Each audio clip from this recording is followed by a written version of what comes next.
Hi,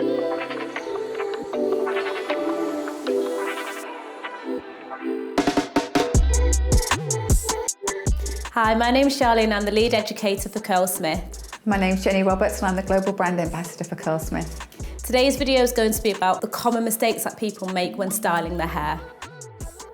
The most common one is actually not having the hair wet enough, and so it's very difficult for the hair to absorb the product. Also talking about like wetting the hair down, it's quite common often after you shampooed and conditioned, you tie your hair up in your microfiber towel, then you'll take it down and you'll see exactly what's going on here, right? Yeah, lots of the moisture is gone, it's been absorbed into the towel.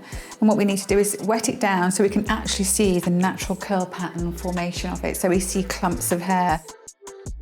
And then also with your sectioning, like, you know, I've had people that say, oh, I don't need to section my hair. What would you say to that? You won't be getting an even distribution of the product if you don't section it. If you're not prepared evenly, you won't be able to distribute it evenly. Therefore, the outcome is not going to be the best outcome.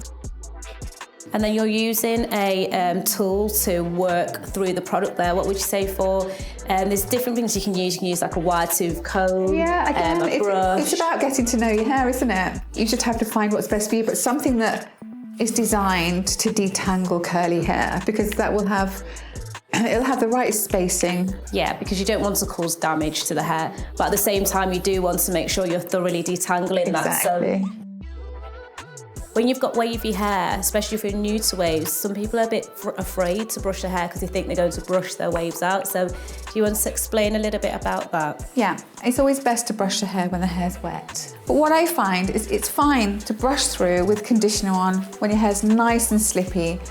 It won't cause any damage. Now, I do find that if the hair isn't super curly and it's just a gentle wave, it's probably best to when you've put the product on, to work it through with your fingers rather than putting the tension on and brushing it with a tool. Look at the texture of the hair. I put the product in it and I feel how it is, and I can feel it being it's really nice and slippy through there. And I just put it not right at the roots, nearly at the roots, and then the mid-length down. And just by doing this, I'm just encouraging it just to spread through. And that way I know I've got each section of hair as smooth as I can, super smooth. And people always question like, oh, how much product should I use? And I think it's hard to give someone an exact amount, right? It depends on how much hair they have on their head realistically. Yeah. If you've put the product in the hair and you're looking at the hair and you think, oh, it doesn't feel like there's much product in it, but you know you've put the product in it, then it's water that you need. So if we get to the top here and it feels like it needs a little bit more water, just spritz some more water on it. Yeah. Just make sure it looks like you want it to look.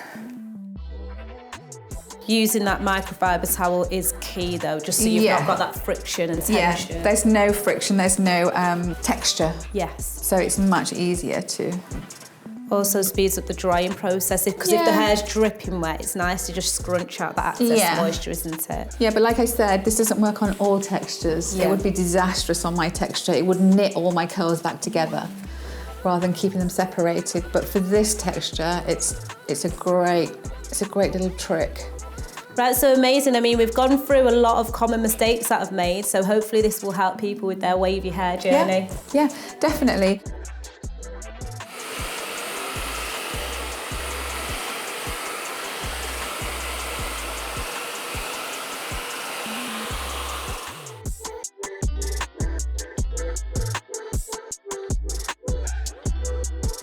Thank you for watching. And don't forget to like and subscribe.